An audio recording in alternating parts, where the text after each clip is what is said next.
Bienvenidos, bienvenidas a este programa especial de Radio con Vos. Estamos junto a Reinaldo, junto a Ale Berco, porque vamos a entrevistar a Máximo Kirchner, que está aquí con nosotros. Máximo, bienvenido.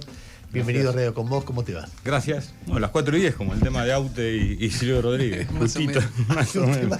Sí, muy linda canción. Gracias por la invitación a la radio de ustedes tres. Muy brevemente, Máximo Kirchner es una personalidad de la política argentina, fue jefe del bloque del Partido Justicialista, presidente del Partido Justicialista bonaerense. Es además el hijo de dos expresidentes, característica que creo que nadie tiene, no sé si en el mundo tiene alguien esa característica.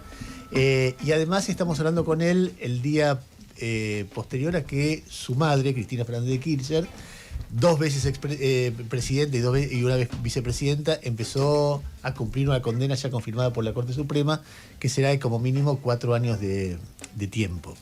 Y estamos hablando con él también un día después de que se produce un fenómeno realmente impresionante, porque se hizo un acto convocado para acompañar a Cristina Fernández de Kirchner, donde hubo, como mínimo, la Nación calcula 150.000 personas, ponele que sea eso, un poco más, un poco menos, o sea, muchísima gente, y donde se produjo un episodio que no sé si tiene antecedentes, donde alguien que no estaba se dirige por teléfono a multitud y le habla y intercambia casi un diálogo, porque si están ahí, sí, etcétera, y le habla a una multitud, por cierto, muy seguidora de ella y muy conmovida. O sea, empecemos por el final. ¿Qué evaluación haces vos de ese acto? ¿Qué crees que pasó ayer? Mirá, por lo menos lo que nosotros... primero es una convocatoria que se hace en muy poco tiempo, no más de 120 horas, 96 horas, amplia, porque es verdad que la mayoría va en virtud de acompañar a Cristina, porque aparte querían votarla por la representación que tiene, pero también otros sectores como la izquierda, o algunos movimientos sociales, Libres del Sur, por ahí que no la votarían en una elección, pero que habla muy bien de ellos, porque espacios de izquierda o Libres del Sur disputan voto después con nuestro espacio en las elecciones, pero lejos de la mezquindad de la disputa de una porción del electorado, entienden que el elemento proscriptivo en la política argentina es una muy mala señal. Y que se haya hecho en paz, que no haya habido incidentes, por ahí puede haber habido alguno que uno desconoce, pero menores, digamos, en virtud de la magnitud de la movilización, un miércoles al mediodía prácticamente. Creo que es muy sano, que es un reflejo, a mí, si me lo decís en términos personales, más allá de lo que uno puede sentir, que lo hagan en pos de acompañar a Cristina, de lo reparador que puede sentirse todo ese acompañamiento popular y ciudadano en las calles, porque no era la Plaza de Mayo, la Constitución, el departamento de Cristina, no, era como que había muchos puntos también en el resto del país. Lo que me dio más tranquilidad ayer ya a la noche, cuando uno se queda solo y empieza a repasar un poco todo lo que sucedió, es que hay un reflejo en la sociedad de poner límites a esta forma de ejercicio y abuso del poder de sectores en la Argentina. Y si eso lo podemos hacer para evitar proscripciones, para que las representaciones populares que la sociedad decida pueda ejercerlas y sentirse, digamos, que puede votar lo que quiere, lo podemos hacer con un montón de temas más. Claro que habrá que discutirlo, claro que habrá que debatir, pero para mí la solidaridad de sectores, digamos, no peronistas, ayer fue muy, muy importante, y creo que el peronismo deberá tomar nota cuando debe ser solidario también con aquello que no tiene que ver con su día a día, su liturgia y sus quehaceres. Pero no, es altamente positivo por donde se lo mire. No, te quería preguntar, en la historia del kirchnerismo hay dos momentos muy dramáticos que tienen efectos en términos de simpatía social distinta. Hay un momento que es la muerte de tu viejo, que vos mirabas las encuestas y venía Cristina ascendiendo lentamente después de la derrota del 2009, y a partir de ahí se produce un giro que termina en el 54-17, claro. Y después el atentado contra tu vieja, que yo pensaba que podía, o especulaba que podía pasar algo parecido, y no movió el perímetro. Las encuestas siguieron igual. ¿Tenés algún indicio o perspectiva para entender si en este caso la prisión de tu vieja genera una cosa o la otra? Mirá, son momentos, ¿no? Y contextos. Lo que vos decís respecto de cuando ocurre la muerte de Néstor es así. Mira, tanto que una vez estábamos, me acuerdo, cenando, y me quedo con mi viejo, los dos solos, y tenía unas encuestas, ya habíamos perdido con de Narváez, creo, y me dice, espera que se vaya ella, y me dice, vení, ¿no? Y me muestra la encuesta, ¿no? Entonces en la encuesta Cristina tenía 23 puntos de imagen positiva. Me acuerdo de ese momento, sí. Y me dice, somos una hojita en un huracán, me dice. Hay que trabajar mucho. ¿No? Yo me lo quedo mirando, ¿no? Imagínate que para mí era alguien que vos confiaba que el tipo cuando decía que encaraba iba a hacer algo, lo hacía. Y después, con el pasar de esos meses, él me decía, mirá, subimos un puntito, mirá, subimos medio punto. Era todo muy artesanal, pero empieza una cuestión ascendente, también que va relacionada, ¿no?, con ley de medios, con matrimonio igualitario, con la UH, ¿no? Empieza una respuesta del gobierno a lo que había sido la crisis, digamos, de la 125 con las patronales rurales y la posterior a la derrota con de Narváez, donde incluso se adelanta la elección pensando que era mejor, y quizás si se hubiera votado más tarde la elección hubiera tenido otro resultado, porque la economía de octubre ya del 9 era mejor que la que teníamos. Nosotros veníamos de las crisis de la subprime, veníamos, ¿no?, en una situación compleja. Y es verdad que la muerte de él genera un reconocimiento a esas políticas, ¿no?, que la 125 lo había roto al medio, porque Néstor se va con 70 o 75 puntos de imagen positiva de la presidencia. Y la 125 ocurre a los 90 días, 100 días, creo que empieza en marzo, abril. Sí, 11 de marzo. Exactamente, del 2008. Y por ahí con el atentado no sucede lo mismo. Hay una gran movilización popular, pero creo que los efectos que había dejado la pandemia, la situación económica,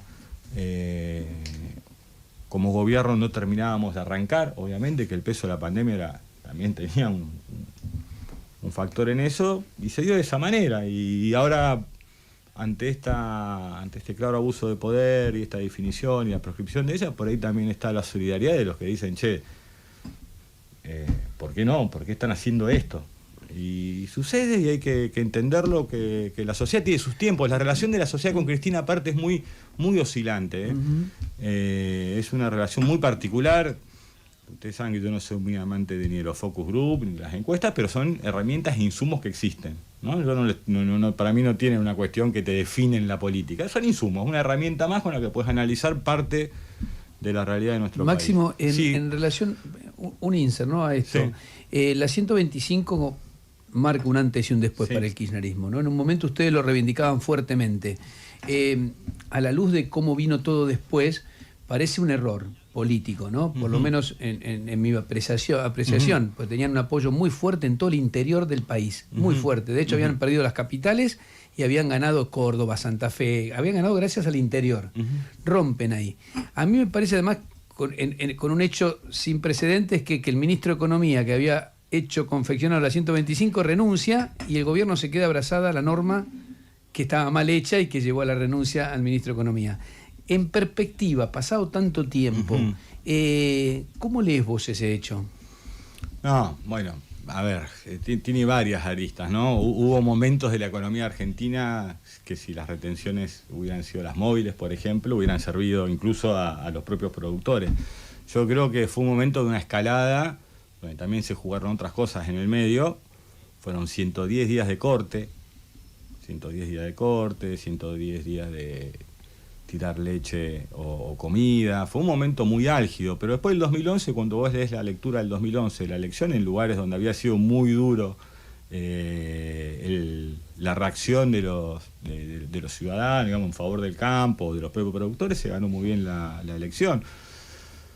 Mirado hacia atrás, digamos, es muy difícil decir si se pudo haber evitado o no, pero tenía que ver también con una situación global que termina estallando en septiembre de ese año, creo, si no me olvido bien, septiembre, agosto de ese año, que ya se venía cocinando en la economía global, y en Argentina también empieza esa discusión. Yo creo que la soja ahí tenía valores de $640, ¿no? 630, una cosa así. Sí, tenían valores altos, entonces lo que nos provocaba también era una distorsión en el precio del alimento interno de la mesa de los argentinos. Bueno, ahí hubo una disputa, donde finalmente, incluso cuando vos terminás viendo algunas cosas, había ciertas cuestiones lógicas que decían, bueno, si tenemos más trigo, va a ser más barato el pan. Y aumentado lo plantado, la cosecha de trigo, pero el pan salió cada vez más caro también. O sea, Esto pasó después con el no tiempo. lo ves como un error entonces. No, creo que fue un conflicto que se desató, que obviamente se pudo manejar de mejor manera por las dos partes, seguro. Esto te lo estoy diciendo con ¿qué día es hoy? Sí. 19 de jueves. A 17 años. Claro. y meses, ¿no? Y tendría que ir a ver bien el momento, pero en realidad A ver, lo que juntemos- a nuestro entender fue una defensa de la mesa de los argentinos. Juntemos el pasado con... Quizás lo que pudimos haber hecho mejor es identificar mejor dentro del mundo de la producción y el agro algunos actores. A ver, ¿Quién era? Y a veces se quedó la Federación Agraria adentro, quizá la podríamos haber dejado afuera. El otro día escuchaba a Eduardo Bussi hablar, decía qué pena que no pudimos tener eso cuando él ve la economía de Milei, o incluso antes. Después nosotros siguieron siendo iguales.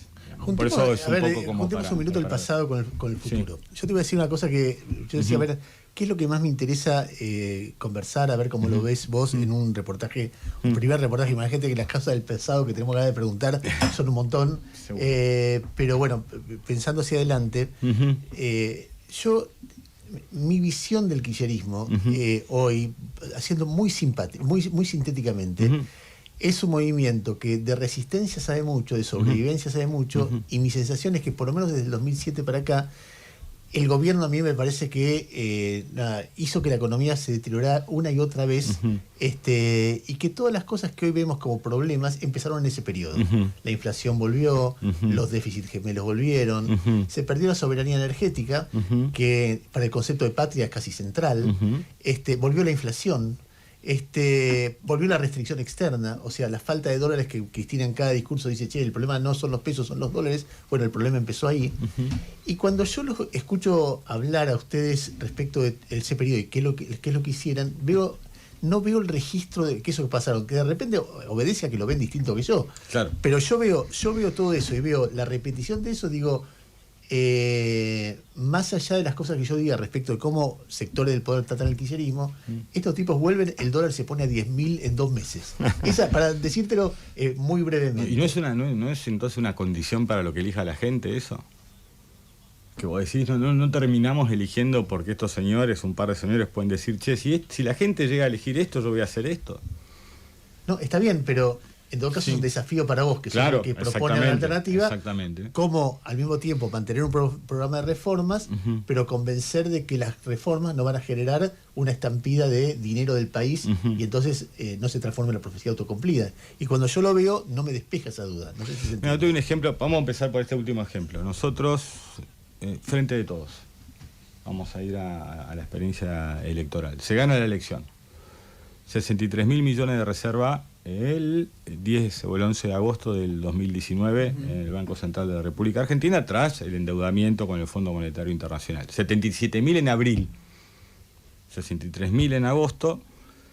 Hace una conferencia de prensa el expresidente Macri, desastrosa, sumerge, porque aparte cometen un gran error, o una gran mentira, como lo quieran ver. El viernes anterior al domingo de la elección, en una conferencia en un banco, hacen que todas las acciones suban porque según las encuestas estaban ganando por 1 punto o perdiendo por 1 punto. La encuesta de Luciano Kogan. Bien, Sí. gracias Berkovich para hacer esto. Memoria. y de repente pierden por 18 puntos una elección. Ningún medio de comunicación anticipa ese resultado desde ningún lugar. Los únicos y las únicas que queríamos en eso éramos quienes estábamos enrolados dentro del Frente de Todos, y se produce entre el 11 de agosto y el 27 de octubre o el 28 de octubre del mismo año, o sea, entre las PASO y las generales, una pérdida de 20.000 millones de dólares de reserva.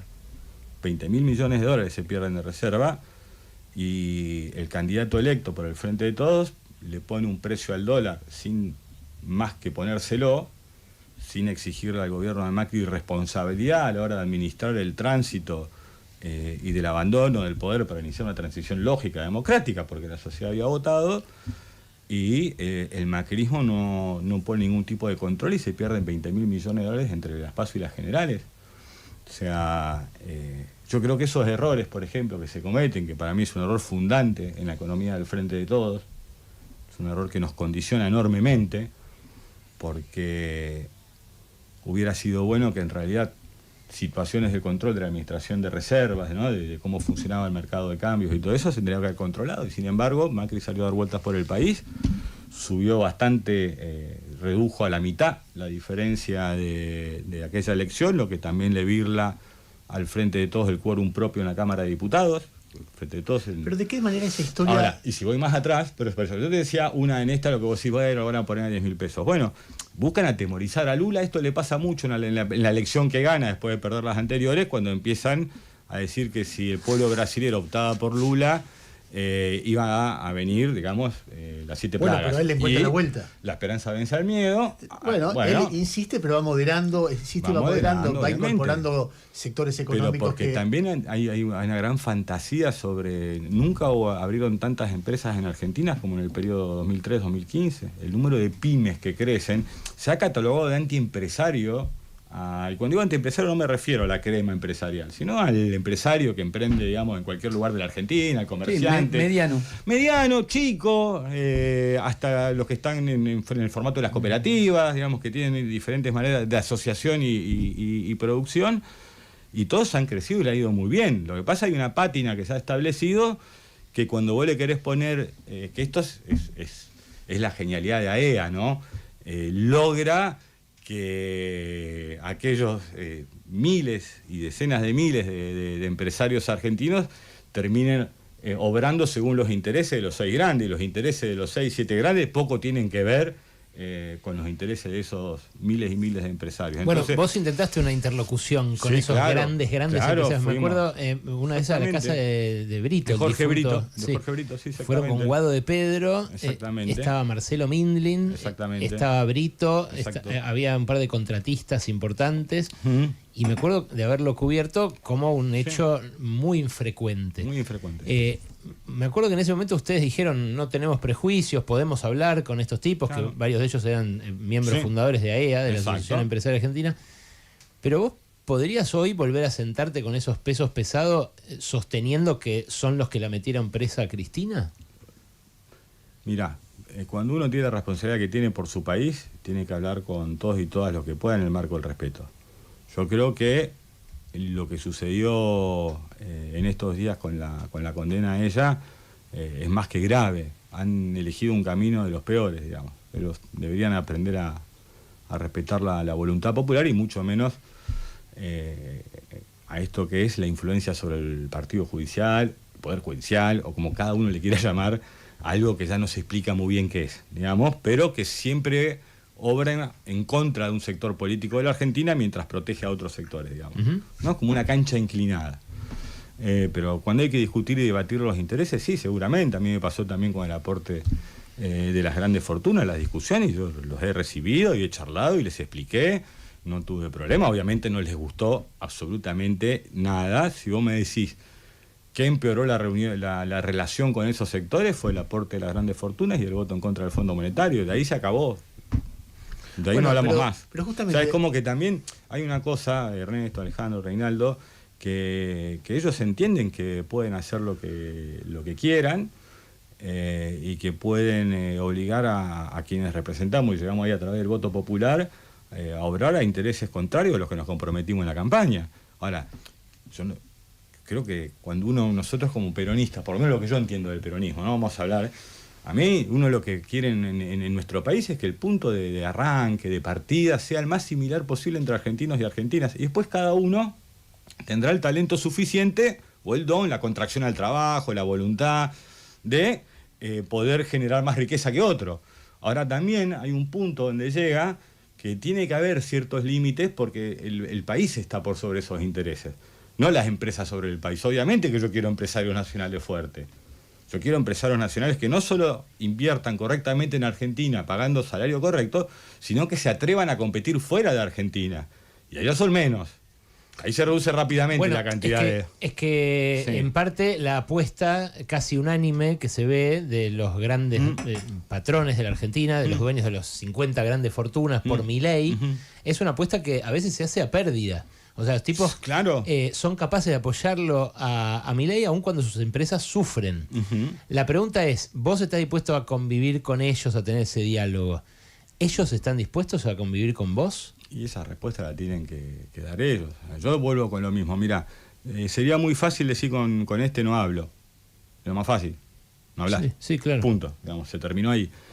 Pero nosotros tenemos firmes argumentos, realidades efectivas aparte que se ven en la realidad para darle el debate y la discusión.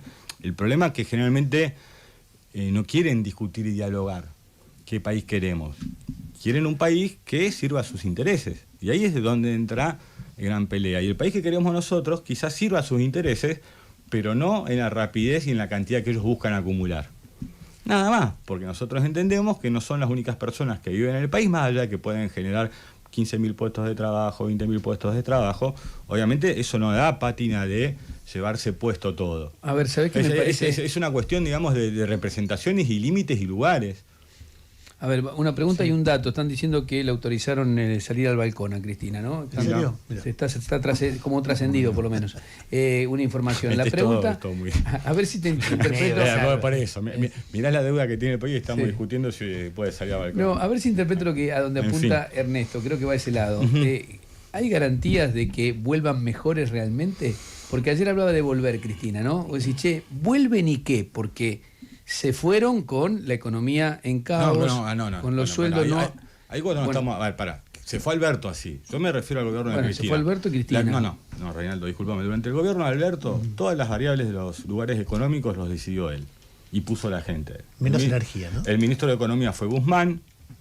En la ANSES incluso que dentro de lo que era la estructura política le tocaba a un sector, Alberto lo pidió ya con la elección concluida y fue Banoli. Mercedes Marcó del Pont, que fue a AFIP, si no me olvido. El ministro de Trabajo era Moroni.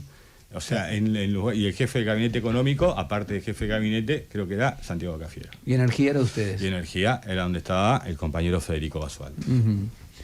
Bueno. Pero vuelvo al... Bueno, es un punto importante. Claro que es un punto importante. También es importante recordar que la sociedad votó como votó por las tarifas que pagaba también. No es que Macri pierde porque era hincha de Boca. Macri pierde porque la gente no podía pagar más las tarifas.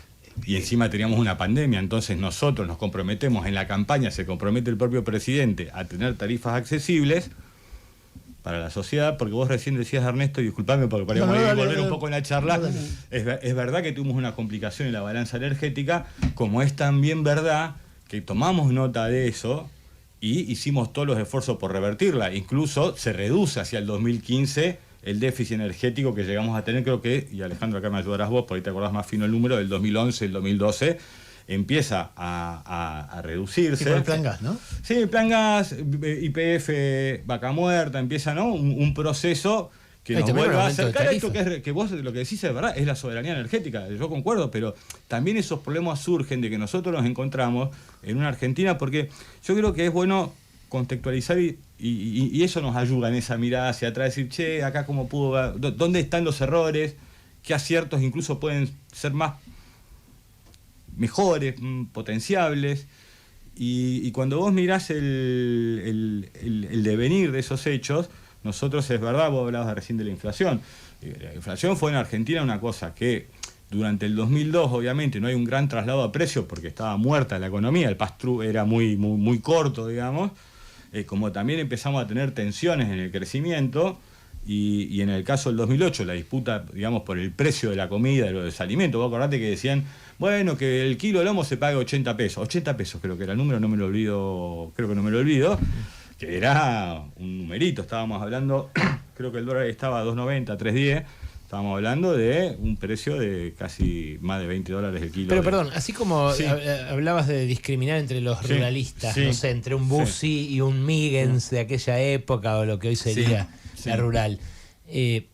¿No te parece que estuvo mal discriminado el subsidio? Se quiso hacer, repartido es cierto, se quiso hacer porque entre R1, R2, R3, R4, se quiso llevar adelante, incluso se promovió una política de renuncia, no sé si recuerdan. Sí, claro, pero hacía falta que renunciara cada uno individualmente, ¿no es algo que tiene que definir el Estado? Fue la época. No, pero es verdad, pero a ver, Alejandro, si vos me decís, si yo pienso que los 2 años y medio fueron perfectos, te voy a decir que no. Pero esto es suyo, a no ser que alguien empiece que haga todo bien, sería complejo. Lo que pasa es que es un error recurrente, porque vos ves la pelea Kicillof debido en el año 2012, 2013, cuando empieza a reacomodarse, a hacerse esa sintonía fina que habían prometido en 2011, y ves la pelea Basualdo Guzmán en el Frente de Todos, y ves que medio tropezaron 2 veces con la misma piedra. Esta idea de ganamos elecciones porque cobramos barato el gas y la luz, al contrario, es algo que se aplica. Alejandro, lo peor es que el subsidio va al que no te vota. Discúlpame, Alejandro, yo no dije que ganamos elecciones porque pagás barato esto. De hecho, en el 2013 perdimos. Bueno, no voy a los hechos. Tenés razón, ganó Macri. Perdió Macri por el tarifazo. Perdió Macri es cierto. Bueno, es una de las grandes razones por las que perdió. Si vos mirás hoy el informe de Bloomberg respecto de tarifas, lo que está diciendo es que el consumo no repunta por el precio de los servicios. Sí, que se pasan de rosca. Bloomberg no es un apéndice del peronismo. Lo que pasa es que en parte se pasan de rosca los que hacen el tarifazo porque se congeló. Por eso, por ahí un poco más abajo, no tan abajo por ahí si cree como lo teníamos nosotros, también le vendría muy bien a la gente. Pero hay que entender también dónde el Estado decide a veces tener un desequilibrio porque en ese momento lo necesita. A veces sucede eso. En el 2008, en la crisis de la subprime, el Estado argentino, por ejemplo, agarra $60 millones a la General Motors y se produce el Chevrolet Ágil, ese, y anda muy bien, anduvo muy bien en el mercado, e incluso, creo que estaba Gisela Constantini ahí en esa empresa en ese momento, devuelven antes el préstamo a la General Motors porque no conseguía financiamiento en su país por la crisis mal manejada por el sistema económico norteamericano, no argentino. Pero nos impacta. Ahora, pero esto lo digo porque es interesante la discusión y el debate respecto a la energía. Porque cuando vos recuperás Vaca Muerta, cuando vos agarrás el aporte tesorero de las grandes fortunas y tenés que hacer el gasoducto, que no lo hizo nadie, nosotros habíamos dejado planificado en el 2015, incluso se toma deuda por 100 años, Toto Caputo, es que la deuda que toma el actual ministro de Economía, como ministro de Economía de Macri, a 100 años, es del valor del gasoducto. Ese gasoducto pudo estar hecho mucho antes y eso hubiera colaborado con las reservas de la Argentina. Y también con el gobierno de Macri, si se quiere, en su momento. Y eso hubo que hacerlo con un aporte solidario de las grandes fortunas que creo financió el 30 o el 40% del valor total de un gasoducto, aparte hecho en tiempo récord, lo que demuestra que nosotros los argentinos también podemos hacer las cosas bien. Bueno, déjame hacerte una pregunta que creo que para ir al nudo de la cuestión. A ver, si yo fuera presidente... si yo fuera Maradona, como la claro, si yo fuera Maradona, viviría como él. Decía, si yo fuera presidente, me encantaría que este país tuviera reforma agraria. Es decir, que una cantidad, o sea, una cosa recontra absurda. Tenés una causa en... pero no tenés que exiliar con Berco. Déjame ir al fondo de la cuestión porque me parece importante. El problema es que si yo hago eso, hay efectos de segunda ola, claro. que sea esto, puedo ir en cana, hay una rebelión en todo el sector agropecuario, además hay una fuga de capitales inmediata que hace vacía la economía, con lo cual no todo lo que es justo se puede hacer. Un ciclo expropiatorio. No, está bien, pero digo, Tenemos. Lo que quiero decir es que no todo lo que es justo se puede hacer y vos lo sabés porque la historia del peronismo es esa. Eso es, pero vas conduciendo, pero podés ir aproximándote. Bueno, claro, pero cuando yo te escucho a vos o digo, lo ponen el dólar a 10.000. Sí, claro. Entonces digo, van a romper con el Fondo Monetario, van a renegociar la deuda, van a mantener las tarifas bajas y van a generar emisión nuevamente, eso va a generar inflación de nuevo y volvemos en un loop interminable. Entonces, por eso digo, hay algo que la voluntad no lo es todo. Entonces vos agarras y haces, se deriva de las cosas que yo te escucho, un programa que va al choque, ¿entendés? Entonces, obviamente no es fácil, porque si no lo haces, no cambias nada, si lo haces entero, perdés todo. Hay ahí una sutileza que cuando yo los escucho esto, a usted me parece que falta. Pero, Ernesto, pero vos nos asignás a nosotros igual ir al choque. Ellos van al choque. Bueno, no importa, pero tiene más poder. Entonces, en ese caso es indistinto. Al final de los hechos, el resultado es el mismo, ¿entendés? No, puede ser, depende de cómo lo plantees, pero el punto de la relación de fuerzas, que creo que es lo que estás más o menos... Sí, o del criterio de las medidas que se toman. Obviamente que es una consecución. Si vos decís, a ver, vamos a aplicarlo con algunas pautas del pasado reciente. ¿Podría haberse hecho la asignación universal por hijo en septiembre del 2003? No. ¿Podrías haber recuperado los fondos de pensiones, haber jubilado y jubilada en enero del 2004? No. Es una construcción política, ¿no? Bueno, no es que el 11 de diciembre asumís, tomás todas las medidas y después es un devenir de las consecuencias que ellas puedan impartir. Entonces, yo entiendo lo que vos decís, pero no es un programa de choque. A ver, al revés, me pongo más conservador. Yo veo los fenómenos entre comillas, progresistas, nacionales populares de América Latina, y veo que en Brasil, que en Uruguay, que en Chile se mantuvo la estabilidad, que es un elemento fundamental el orden para un crecimiento social, etcétera. En la Argentina no. Y tal vez no porque no se evaluó correctamente que las medidas que podían parecer justas, en un segundo plano lo que generaban era desorden, quilombo, emisión, inflación, eso que vos decís, tensiones. Hay algo que, y a veces los escucho y me da la impresión de ser un movimiento más entendido como la confrontación con el poder, que con la idea de articular con el poder una forma de proceder que a todos nos beneficie. Vos decís, del otro lado están tipos que son imposibles. Estoy de acuerdo con eso y es muy probable que sea así. También es cierto que la dinámica que se dio transforma a cada uno en cada uno, claro, ¿no? pero, y ustedes en eso tienen pero responsabilidad. también eso, Ernesto, tiene que ver después en cómo vive la gente. Yo entiendo lo que vos decís, y uno quisiera que a veces sea de otra manera. Pero si nosotros llegamos a diciembre del 15, por darte un ejemplo, con que el 53% se lo llevaban los laburantes y el 47% los sectores del capital, por lo menos eso es un número, ponele un poquito más abajo, 50-50, y hoy, 10 años después, eso es 43 o 44, no sé cómo estará, habría que ir midiendo para el laburante y el resto para el capital, el trabajador y la trabajadora argentina viene poniendo plata los últimos 10 años para sacar este país adelante.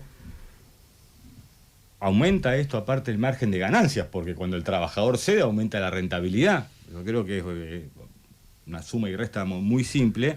Y aparte de aumentar la rentabilidad de los sectores más poderosos de la Argentina se tuvo que endeudar para que estos sectores transformaran gran parte de esa rentabilidad en activos en el exterior. Esto es lo que sucedió en nuestro país. Y juegan. Ahora te lo puedo poner de otra manera. Fuertes. Entonces, lo que yo creo, él me hablaba del tema de inflación. Voy a un ejemplo clarito.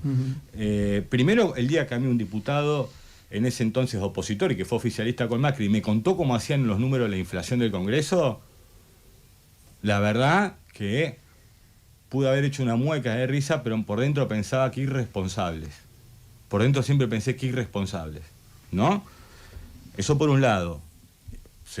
Por otro lado, aparte, la inflación del 2015, la última, y lo he visto también la medición de la ciudad, está en la mitad del 2014, a la baja, a 22 puntos, 23 puntos, Bueno, no recuerdo. Devaluaron en 2014, no devaluaron en 2015. Bueno, eso pasa. hubo una devaluación en enero del 14 o diciembre del 13, no acuerdo bien la fecha, después se recupera la economía argentina con el tiempo y empieza un periodo de crecimiento, aparte de un ataque formidable de los fondos buitres a través de lo que era Cambridge Analytica, todo esto que vemos ahora ya mucho más desembosados, troll, bots, bueno, todo este tipo de acciones, digamos, que ustedes sufren aparte en el ejercicio de su profesión.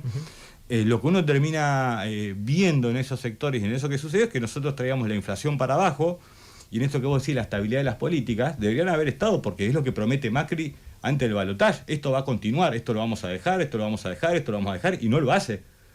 O sea, nosotros no podemos hacer nada ante la decisión de un presidente, más que votar en contra en el Congreso, denunciarlo verbalmente, movilizarnos, pero el que trastoca esas políticas es el presidente Macri. Macri dice que va a hacer una cosa y finalmente hace otra, como para muchos de nosotros era obvio que iba a suceder. Bueno, Macri y esa inflación de Macri, aparte, Macri pone la inflación para arriba, y sin emisión, y sin nada. Sí, también reintroduce a un actor que había corrido justamente el kirchnerismo en su momento, que era el Fondo Monetario. Claro. El Fondo Monetario hoy es un actor muy, muy gravitante, mucho más hasta gravitante. Influyente en la detención y la condena de Cristina. Por lo de la ley de subversión económica. Porque ellos han actuado siempre de esa manera. Necesitan, son muy, muy particulares. Bueno, Cristina dijo el otro día en la entrevista con El Gato, muy concretamente, que la deuda va a tener que discutirse en otros términos. Estamos convencidos. En un eventual próximo gobierno. Si queremos que la gente viva mejor, sí. Bueno, concretamente, ¿eso implica desconocer al menos en parte la deuda con el Fondo Monetario? Yo creo que lo que pasó en la última sanción, cuando sacan al Congreso del medio, es grave. Todo con decreto, se eliminan, digamos, las tres condiciones de monto, plazo e interés. Se eliminan, se está emitiendo deuda sin un montón de condiciones que los demás gobiernos sí tuvieron. Esto se va a pagar en un momento. O sea, lo que hay que entender, que esto se va a tener que pagar en un momento, y cuando vengan a cobrar, ¿quién piensan que va a hacerse cargo de eso? ¿AEA? ¿O los trabajadores y las trabajadoras registradas, no registrados, los que estaban en la salada, los que son mecánicos de la ESMATA, bueno, o metas de la UOM? Sé que es muy temprano para decirlo, obviamente, va a depender de qué gobierno suceda y de cómo se configure, pero ¿qué pasos imaginás en la muy bien. tratamiento de esa deuda? Sería casi una... No, es futurología. Futurología, sí, bueno, pero uno tiene que actuar con responsabilidad porque aparte los contextos se van modificando con una velocidad enorme. Sí, con el espíritu de poner en valor el esfuerzo de los argentinos y argentinas. A ver, cuando... ¿Es pagable esta deuda? En los términos que ellos quieren, no. En los términos que ellos quieren imponer, no. Es solo, los términos que ellos imponen, aparte, son para restringir la libertad, digamos, de cualquier expresión política que elija el pueblo argentino. ¿Vos retomarías tu idea? idea? Va a llegar un momento que pongamos a cualquiera porque tiene que hacer lo que quiera el Fondo Monetario. Sí. En su momento... si lo tomamos así, que son el poder, que pueden empiojarte la economía, que pueden hacerte un desastre en todos lados, es asumir que no tenemos más independencia. No, pero es un elemento. Es un elemento de poder, claro, y esto es lo que nosotros como pueblo tenemos que entender. Que eso y la forma en que funcionan los mercados financieros. Sí, claro. Te exigen una serie de políticas que si no las haces, dañan el país, y si no las haces, las dañan más. Claro. Entonces, frente a eso, cuando... Pero eso no hay que naturalizarlo jamás. No, está bien, no lo naturalizo, pero está. Y... Entonces, en el momento que yo digo, bueno, ¿cómo van a hacer? Porque hay, digamos, porque si no... ¿Cómo vuelven y no la chocan? No, porque si no, claro, porque si no, ningún país tendría eso solución. Sí. Y entonces uno ve a lo largo del tiempo países que encuentran la vuelta, desde Corea del Sur hasta Uruguay, digamos, cada cual con sus problemas, ¿no? Corea del Sur tuvo a sus habitantes sin pasaporte por mucho tiempo, ¿no? Bueno, sí. no podía los viajar, viajes al exterior. O sea, bueno, por eso, 30 años. Imagínate que en Argentina vos decís, miren, queridos compatriotas, no van a ir de vacaciones al exterior por durante 20 años. Ahora te hago una pregunta. Por ejemplo, equilibrio fiscal. Vos ves que... Totalmente de acuerdo con siempre buscarlo. Pero digo, Milei hace un ajuste que te deriva en superávit fiscal, y cuando el dólar se mueve, por más que se mueva un poco, el pass-through es menor. En partes por la recesión, en partes por el equilibrio fiscal. ¿Por qué razón no aplicaron o no, en el discurso de ustedes no aparece para el futuro tampoco, una estrategia de equilibrio fiscal que permita ese lugar que por ahí el poder económico estaría de acuerdo, tenerlo más o menos controlado? Mirá, yo te doy un ejemplo. Pues yo para ver cómo son estas discusiones, ¿no? Y acá, por eso es por un lado o por otro. Pero, por ejemplo, 2003, 2004, 2005, superávit gemelo, ¿no? Ya 2006, el 2005 cancelamos la deuda con el Fondo Monetario, que son 9.800 millones de dólares, lo que permite para mí lo mejor de los 2 años, que son esos 10, ese ciclo de 10 años, con el Fondo Monetario afuera, y en el acierto y el error la economía se construye y se decide en función de los intereses de la Argentina. Pero no solo eso, sino que también entramos a pagar deuda a partir del 2006. Cuando ya entra aquella famosa quita histórica, digamos, en favor de los intereses de nuestro pueblo, que la lleva adelante Néstor Kirchner. Llega el 2008, creo que es un año que hay equilibrio, el 2009 está ahí. El 2009, por ejemplo, el gobierno acuerda con la CGT y creo que los aumentos son del 0% o del 2 o 3%. Hay un acuerdo buscando ante un elemento internacional totalmente distorsivo sobre la economía argentina, y el gobierno toma, y después tuvo que administrar en función también de esa crisis para que el país no se lo cayera. Y llega el 2011 con 54.000 millones de dólares de reserva. Y sin el Fondo Monetario. Y con el 93% del 100% la deuda defaulteada ya negociada. Ese es el 2011. 50.000 millones de dólares de reserva, 55% de los votos, de reservas, 93 del 100, 25.000, 26.000 de moneda dura. O sea, perdiste 30.000 millones de dólares de reservas en 4 años. Sí, claro, fue durísimo. Fueron durísimos esos 4 años. Eso es como tomar deuda de la otra manera, en lugar de tomar no es lo mismo endeudarte en tu moneda que moneda extranjera. No es lo mismo. No, bueno, pero además, la reta, vos si te pones a mirar la reta... Las reservas que perdés... pero la reta durante el macrismo, por ejemplo, mientras el macrismo a nivel nacional dolariza la deuda en pesos, la deuda de la ciudad de Buenos Aires pasa de dólares a pesos. Hace lo inverso que hace el gobierno nacional. Obviamente cuidando la salud económica de la ciudad de Buenos Aires. Correctísimo. Bueno, Máximo, te lo pongo de otra manera quizá más simple. Sí. Ellos dos manejan mal los términos económicos. Da toda la sensación de que algunas cosas que hace este gobierno parecen en algún sentido correctas. Puede decir, baja la inflación. sabemos que tiene un costo y cómo lo están haciendo, la caída del consumo, yo sé todo eso. Pero hay una percepción de un sector importante de la población, incluso de los de menos recursos, quizá vos también recibís eso, que le da cierta estabilidad, le da te lo hago de otra manera. cierto horizonte. No, pero déjame terminar. Y lo mismo con el déficit, ¿no? Uno dice, che, o con el Estado, o decir, la pucha, nosotros estamos los tres a favor del Estado y que sea un Estado eficiente, lo decimos todos los días. Pero digo, da la sensación que hay cosas como que el kirchnerismo se desentiende, como que no son temas importantes. De pronto, ordenar la macro no es tan importante, hacer el Estado eficiente no es tan importante. Pero nunca podría haber durado un proyecto político 12 años si no tendría la macro, si no le prestara atención a la macro. Nadie más religió después. Nadie más religió. No religió Macri, no religió Alberto, y habrá que ver qué pasa con el gobierno de Milei. Y si no religieron, es porque quizás manejaron muy mal la macro. ¿No?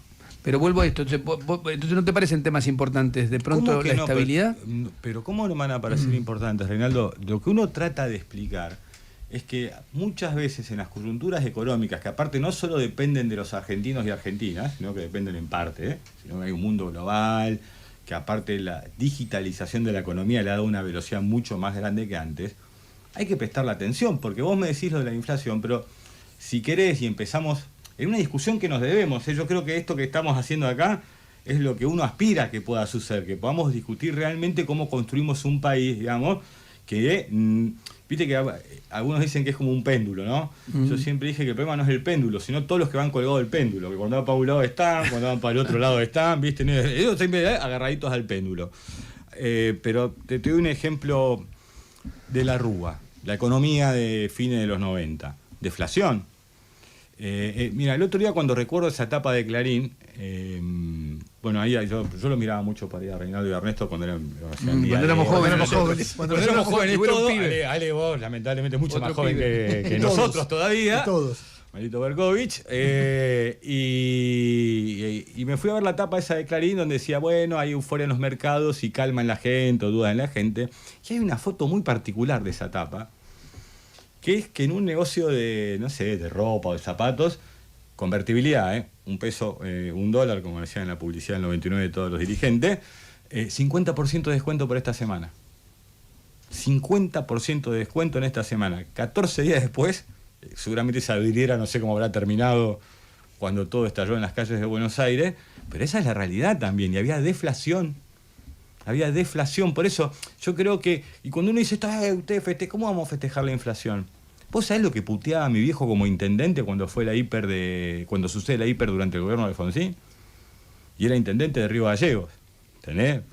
Quilombo de órdago, y después le tocó, creo, una ya la final de, ¿cuál fue? Del ministro después de, porque el primero muere de Menem.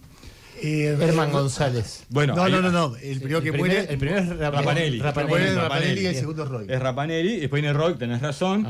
Sí, que tenía un sobrenombre tan. Bueno, me acuerdo de cosas de esa época. Y fue muy complejo administrar. No. Es más, si vos me preguntás hoy la convertibilidad como un plan antiinflacionario, fue correcto, si se quiere, para estabilizar lo que era. A mí me mandaban al almacén a comprar, me acuerdo, que yo, gaseosa o pucho o algo. Y había billetes de 500.000 australes. O sea, no, eso lo tenemos presente. Fue parte de la infancia de uno, incluso ese proceso inflacionario. Nadie puede festejar la inflación. Lo que uno está diciendo, que hay números tolerables en la administración de eso, depende cómo venga. Pero no solo es un rol que pueda administrar el Estado. Porque yo te hago otra pregunta, la hago al revés. Vamos a hacerla al revés. Che, ¿por qué hay una corrida financiera en un país que tiene 50.000 millones de dólares de reservas si está garantizada la provisión, digamos, de lo que es el intercambio de valores y dólares? ¿Por qué? ¿Por qué el poder financiero dice, bueno, voy a hacer esto? ¿Por qué una corrida financiera? Si porque vos tenías, pero Ernesto, tenías estabilidad económica con reservas en el banco. Tenías pesos en la calle y tenías una presidenta con el 55% de los votos. Yo te voy a decir lo que yo creo, pero vos no vas a estar de acuerdo. Yo creo que hay un sistema de incentivos, no es solamente una conspiración. Y si vos tenés un montón de pesos en la economía y el dólar está relativamente barato, como pasa ahora, por ejemplo, que todo el tiempo la gente está tironeando dólares, muy probablemente el mercado se dé cuenta y vea... gente no tironea acá después de la gente está tironeando menos. Alguna gente sí, por ejemplo, la hinchada de Boca que está ahora en Miami, sin buscar tironear. Sí, consumen. La hinchada, los que compran autos importados ahora que los ves por todos lados, están comprando dólares. Y eso es porque la cantidad de autos sin patente en la calle. Hay un sistema de incentivos. Entonces, antes del 2011 había ese sistema de incentivos. Estaba parado el dólar, lo que hacía que las cosas estuvieran más baratas, lo que hacía, como ahora con Milei, que Cristina fuera muy competitiva en las elecciones porque había más consumo y había muchos pesos que generaban esos consumos. Volaba el consumo, pero era una presión muy fuerte sobre el dólar, el mercado lo veía y compraba dólares. No era una conspiración. Hay un sistema de incentivos. Pero acá el consumo bueno, no, de algunos sectores sí. ¿Entendés? ¿Cuáles? No, bueno, los sectores altos. Por eso. Vos ves, digamos, lo que yo digo es, la idea de que el poder financiero conspira funciona si los incentivos pero para mí son están parte puestos. de nuestro país. Acá hay un problema. Yo no es que digo, queremos un país sin esta gente. No, son parte. Pero son tan importantes como también lo son los argentinos y argentinas de a pie, Macho, y los trabajadores y las pymes. Ellos yo, Ernesto, yo entiendo lo que vos decís. Y uno no es que deja de reconocer su influencia o su capacidad de daño. Ojalá un día los podamos reconocer por su capacidad de construcción también para aportar al país. Los trabajadores pusieron 10 puntos del total de lo que recibían hace 10 años para sacar este país adelante. Porque siempre dicen, los trabajadores tienen que entender, tienen que ayudar en esta paritaria para sacar adelante el país. Y venimos así hace 10 años y el problema se agrava. No es que siquiera se estabiliza, porque si por lo menos se estabilizara el problema en un punto nos permite, ahora el problema se agrava, el alquiler de dólares para mantener reservas, los 12.000 millones del Fondo Monetario que entraron ahora, son los mismos 13.000 millones de dólares que pagamos en intereses desde que Caputo tomó aquel préstamo en junio del 20 de junio del 18, nos están prestando nuestra plata. Déjame, y si no se trata de hacer la pregunta distinta, en lugar de decir, no podemos, tenemos una confrontación con sectores que nos impide hacer las cosas que queremos, en lugar de decir cómo hacemos para hacer las cosas que queremos, dado que están esos sectores. Y cuánto de la política que se puede hacer, de repente hay acuerdo. Digo, yo lo que siento todo el tiempo es un discurso de confrontación, que tal vez es legítimo, pero no veo el discurso de solución a esa confrontación. Y creo que esa confrontación va a una derrota. ¿Entendés? Entonces yo veo eso. Entonces, bien. Pero sí lo saben, yo lo he hablado con algunos de ellos, un Madanes, por ejemplo, que es Aluar, y todo lo hemos hablado largamente. Al sector de insumos difundidos en Argentina no le fue mal durante los 12 años. No sé, Berkovi, si vos me puedes corregir. Ahora a Madanes le está yendo muy mal por el aluminio y por neumáticos, por las dos cosas. ¿Y cómo le iba antes? No, mucho mejor, sí. También le iba mejor con Macri. Exactamente. Sí. ¿Y al sector del cemento, por ejemplo? Sí, claro. Los vinculados a la construcción los destruyó esta motosierra de la obra pública. ¿Y a Paolo el rockero? Sin embargo, fíjate que muchos de ellos siguen apostando por Milei. Claro, yo me acuerdo. Mira, una vez voy con Alberto, creo que vamos a... No sé si era Varadero. No sé. Vamos en en 2020 o 2021, no sé, vamos a una recorrida a una fábrica de autopartes. Y el hermano del dueño, yo iba recorriendo, pero me separé un poco de la comitiva donde iban todas las cámaras, me quedé hablando con algunos empleados, les preguntaba si alquilaban, si tenían casa propia. Y el hermano me lleva y me dice, che, tenemos una inflación en dólares de la chapa esta, que es la gran pelea aparte histórica de los Macri y los Roca. Claro. La gran pelea Macri y Roca es cuando estaban Sebel y Fiat y decía la chapa vale esto y los otros necesitaban la chapa para los autos. Son grandes peleas del empresariado argentino. Y me comenta esto el dueño de la fábrica, una pyme, si se quiere, mediana o grande de autopartes, que tenía una inflación en dólares, que no podía entender porque le había montado 10, 20% la chapa. Yo me acuerdo que se lo comenté al presidente en el viaje de vuelta. ¿Y? Bueno, después fueron decidiendo administrar de una manera el Estado, que para nosotros lo que fue el acuerdo con el fondo es... y acá es donde un poco lo que decía Ernesto, creo que siempre nace la confusión, que parece que decir que no es romper. Parece que decir que no es romper. Y asignar, digamos, a alguien que no quiere ser abusado ni maltratado, sino que está diciendo no puedo hacerlo, obligarlo a hacerlo aunque no pueda, porque el otro es más poderoso. Y no va a estar bien eso. Lo que pasa es que en el caso del fondo... Después sí la construcción de poder en esa relación de fuerzas para poder ir, che, vamos a hacer esto estos 4 años, y otros 4 años vamos a hacer esto. Ahora, también necesitamos un acuerdo de otras fuerzas políticas para eso. No es solo una cuestión, porque si no queda como que nosotros ya somos buenos y ellos malos. ¿Vos te imaginás? Pragmático que la gente viva mejor. ¿Te imaginás al peronismo como parte de una especie de coalición antiajuste? Yo me lo quiero imaginar como en una coalición que promueva y potencie las virtudes de mi pueblo. No anti-Milei, no anti-Macri, ya vinimos de esas experiencias. Yo esto lo dije en marzo del 2023. La experiencia, digamos, de anti-Macri, aparte, no nos terminó saliendo bien. Y es bastante mediocre ponerse en el anti-algo. Yo creo que las expectativas que tenemos como país no tienen que ser que estamos anti-algo. Mucho más cuando... Ahora, viste que algunos días aparecen y dicen, no, bueno, la cultura woke, ¿no? De repente aparece y me dice, ¿yo qué sé qué carajo es la cultura woke? O sea, me tuve que ir a ver, realmente, mirá que a mí me gusta andar pispeando cosas, miro mucho más medios internacionales que locales, y nos quieren importar problemas que nada tienen que ver con nuestra realidad. A mí me amargó muchísimo estas últimas semanas, meses, cuando empecé a ver episodios de violencia en las escuelas. Si algo tenemos, con todas las cosas que nos pasan a los argentinos y argentinas, es la tranquilidad que cuando nuestras pibas y pibes van a las escuelas o las universidades, nadie va a sacar un fusil semiautomático para matar a 20 compañeros. ¿Tendremos problemas en la educación? Claro. ¿Tenemos problemas edilicios dentro de la educación? También, pero por lo menos hay algunas situaciones que todavía no suceden. Entonces creo que estamos importando culturas y problemas que nada tienen que ver con el acervo popular, con la idiosincrasia de mi pueblo. Tenemos quilombos, claro. Hemos tenido el episodio de Carmen de Patagones, allá atrás 2000. En el 2000 y algo, no lo recuerdo, sí. ¿Cómo se puede poner la fuerza que expresó ayer Cristina o el peronismo, bueno, quien sea? Es el tránsito de una mayoría, de una construcción que primero va a ser una mayoría social y debe terminar siendo una mayoría política. Pero esa un construcción... tránsito que debemos llevar adelante. ¿Y vos qué te imaginas? ¿Un presidente delegado que vaya a San José 1111 a pedirle instrucciones a Cristina? ¿Un medium? ¿Un traductor? Otro Alberto. ¿Qué te imaginas de esa coalición política? ¿Cómo uno va a pensar en un presidente delegado? No. Bueno, Alberto un poco lo fue. No, para nada. A Cristina un día apareció en un fin de semana con un video y dijo, es Alberto. Sí, y la sociedad validó, sí, y después sí. Alberto tomó decisiones que poco tenían que ver con una discusión interna. Está bien, pero te quiero decir... Decidió como presidente y está bien. Y los resultados fueron lo que fueron. A mí no me molesta, porque si no hacemos la trampita, bueno, ya que lo Alberto se lo asignamos a Cristina. Cristina, claramente, y aparte, en lo que pocas veces se ve en la política argentina, en vez de esperar que todo salga mal para decir yo dije esto o el otro, mientras van sucediendo los problemas o advierte los problemas, en diciembre en el Estadio Único de La Plata le dice, tenemos que alinear tarifas, salario y jubilaciones. Con una pandemia aparte que nos golpeaba por todos lados, donde hubo que sacar un IFE, donde habíamos recibido la salud destruida, donde había cosas que no se producían en nuestro país. Yo te proponía hablar de futuro, no volver ahí. No, pero a mí me interesa ese punto, porque tiene que ver con el futuro. Porque una cosa, mira, a lo largo del tiempo, para mí el kirchnerismo fue distintas cosas. Había cosas de política. La primera gestión, como algunas cosas bien, algunas cosas mal, pero a mí me gustó.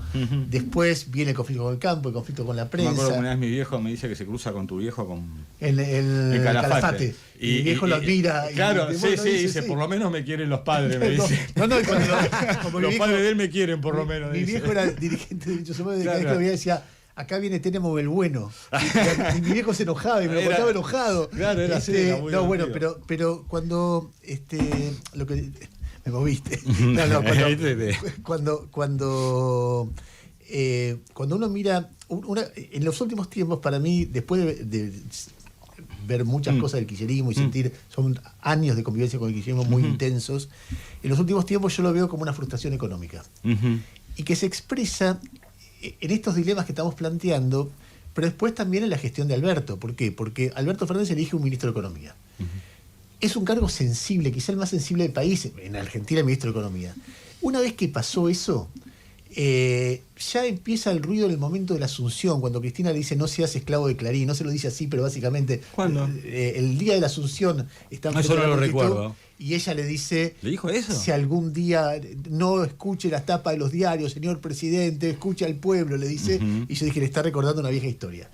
Pero después, no sé, Alberto hace un acto para homenajear a tu viejo a los 10 años en el Correo. ¿Te acordás que trajo de Ecuador la estatua que estaba en la UNASUR? En la UNASUR. Cristina no va. Creo ahora. Sí. Cristina no va y vos tampoco, y te sacás una foto haciendo la B, pintando una pared, no me acuerdo con qué intendente era. Entonces yo veo esa sucesión de hechos. Y después la discusión con Guzmán, que termina con la salida de Guzmán y con la estampida inflacionaria posterior. Eso fue, mira, no recuerdo el 27 de octubre del 2020. El 27 de octubre del 2021 sí lo hacemos en el Estadio Deportivo Morón.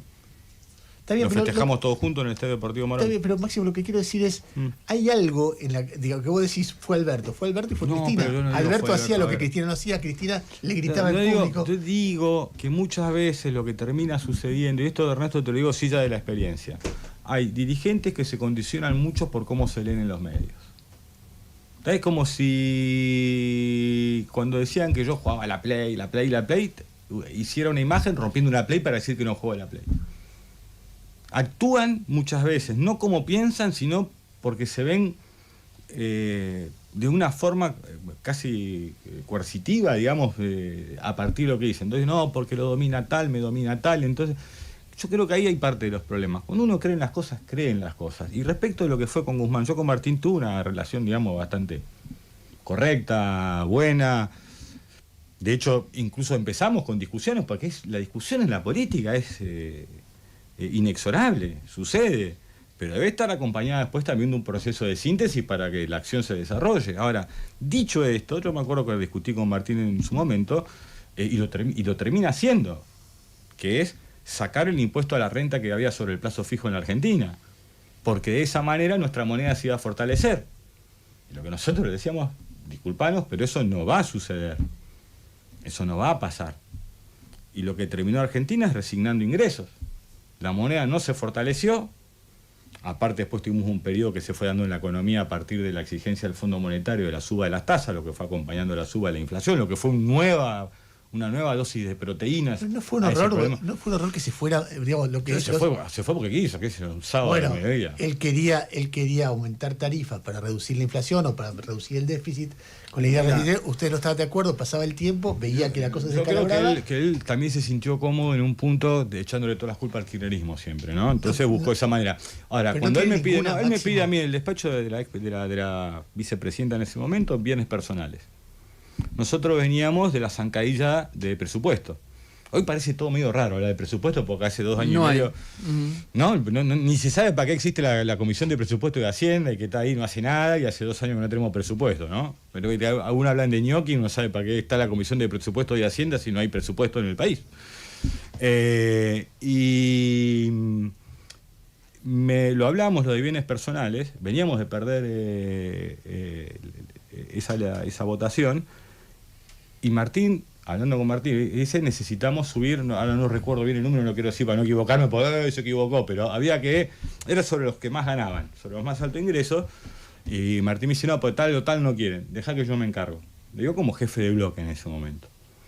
Y fuimos a la votación, una votación que aparte había sido emplazada por el PRO, que había sido emplazada en plena sesión por el PRO, y finalmente ellos que habían convocado esa sesión para bajarle a los que más ganaban los impuestos, termina totalmente al revés y nos imponemos 127 a 126 con los 4 o 5 votos determinantes de diputados de la izquierda argentina.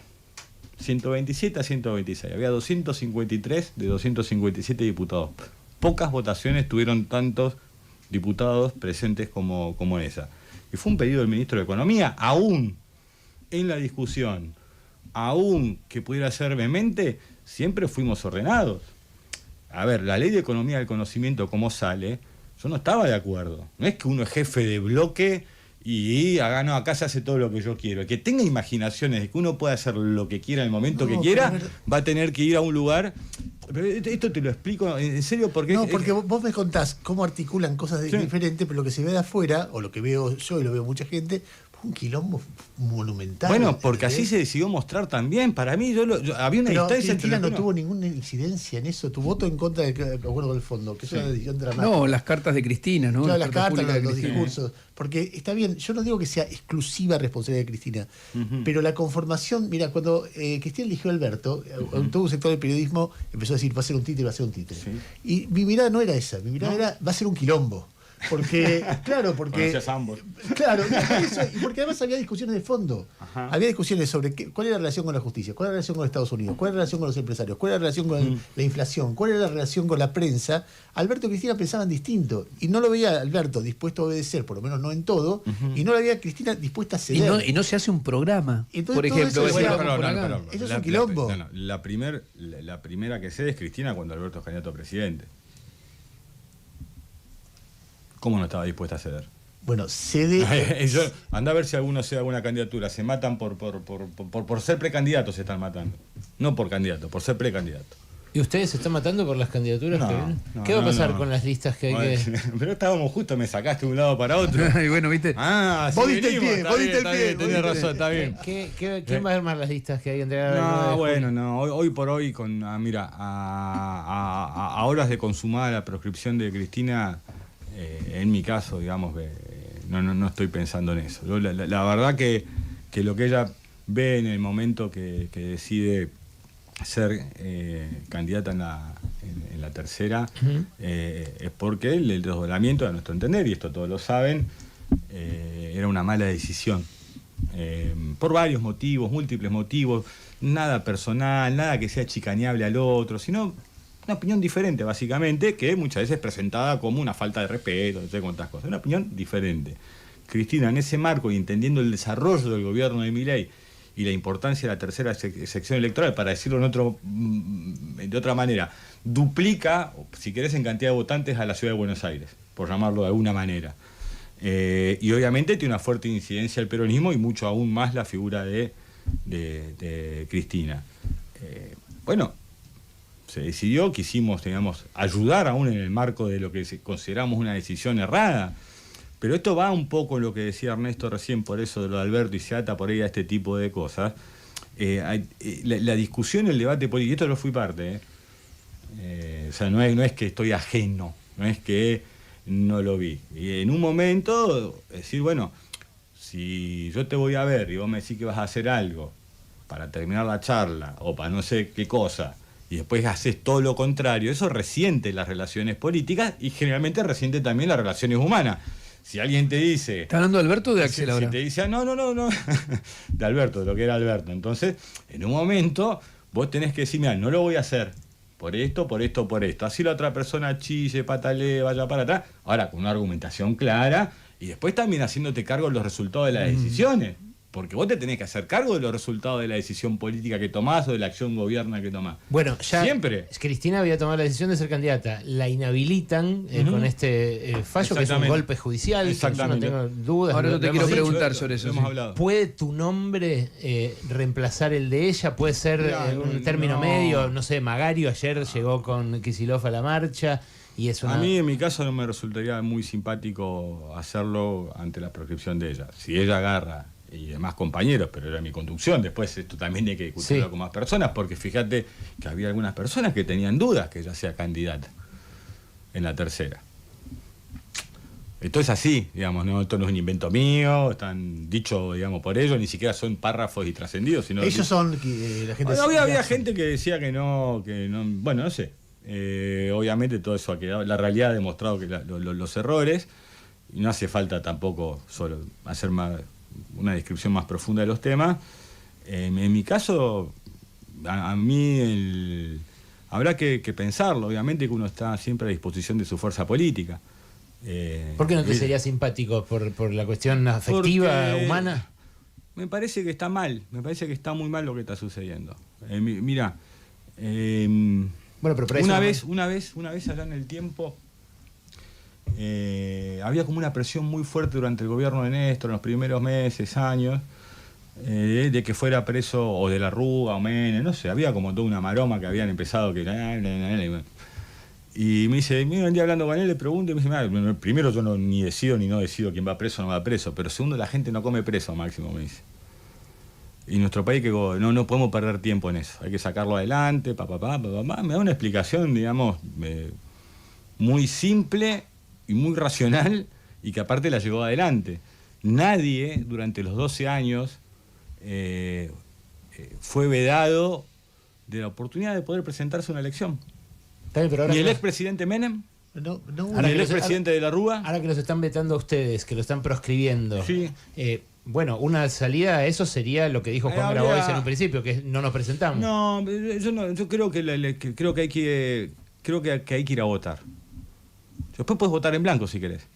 Pero que el ejercicio de ir a votar y que aquellos que no creen en la democracia o que tienen muchas veces fantasías autoritarias o de gobiernos de ese tipo, vean que la sociedad se levanta ese día domingo y se va hasta la escuela y vota en blanco, pero ejerce su derecho, es lo importante. Yo creo que el primer éxito que podemos lograr como fuerza política es que en la provincia de Buenos Aires sea lo más alto que podamos la cantidad de asistentes a votar. Y si en esa cantidad de asistentes alta de votar podemos obtener una victoria, mejor. Máximo. Pero lo que yo primero quiero, si vos me decís a mí, como y acá sacarme de las responsabilidades que tengo, es difícil escindirse de las mismas, eso no se regala. Aunque muchas veces pareciera que no sirve para nada, no se regala. No hay que regalarlo bajo ningún punto de vista. Bueno, el plazo es perentorio. ¿Dónde se van a hacer por lo menos las listas? No me digas quiénes las se van a integran. San discutir. José, 11. Bueno, No, pero es un proceso, no hay un día donde se define todo. Es un proceso donde a todos los sectores que integran una fuerza política dicen, a nosotros nos gustaría que tal mujer, tal hombre, tal compañero, tal compañera pueda representar, y así se va englobando. Si vos mirás, yo te doy un ejemplo de la lista del 2021. Hubo diputados nacionales, por ejemplo, diputadas que votaron a favor del Fondo Monetario. Montones. Sí. Por eso. Y sí. Uno Germán Martínez, que ayer hablé con él, que era el jefe de la bancada, y que te defendió, la defendió Cristina ayer, pero votó en contra Máximo, del... ¿Se entiende lo que digo? Que no es que a mí vienen los intendentes y me dicen, yo quiero que tal intendente sea el representante de los intendentes en la lista de diputados nacionales, y lo eligen ellos. No hay intendentes que hayan festejado cuando salió la sentencia contra Cristina, porque dijeron, me saco de encima a la cámpora esa cuota de mi lista que le tengo que entregar a Máximo. No sé, quiero seguir pensando que no. Yo te quiero preguntar algo sobre la condena y sobre el tema judicial, pero antes un datito, porque ayer escuchaba a alguien del lado del quisilofismo que me decía, yo le preguntaba sobre la pelea, y me dice, la verdad que claro que hay pelea, no nos votaron el presupuesto, Eso es mentira. no nos votaron la ley Eso es impositiva. mentira. No sé Te quién digo lo lo que dice, me pero es decían. mentira. Es mentira. ¿No es así? Estoy eso es una ¿acompañaron? mentira. Yo no sé quién lo habrá dicho, pero es flagrante la mentira. Pero es lo una mentira lo con mucha mala acompañaron. leche. Estaba el presupuesto de Hacienda de endeudamiento. Como no obteníamos el endeudamiento, porque hay que recordar que en esa Cámara de Diputados, por ejemplo, somos minoría, no mayoría, no es que vos llegás y hacés lo que querés y aplicás números, sino que tenés que construir, digamos, para poder sacarlo. No había una habilitación del endeudamiento por diferentes exigencias de algunos sectores de la oposición. Y los votos para la fiscal y para el presupuesto estaban. Y el gobernador dijo, si yo no tengo las tres herramientas al mismo tiempo, no me sirve. Y no hubo nada. Esa es la realidad. Ahora, el RIGI provincial lo tiene. Y hay muchos de nosotros que no queríamos en el RIGI como política. Pero parece que están en una situación casi de un nivel de enfrentamiento. Reinaldo, a ninguno de los tres nunca le he llamado ni he dicho nada de este tema.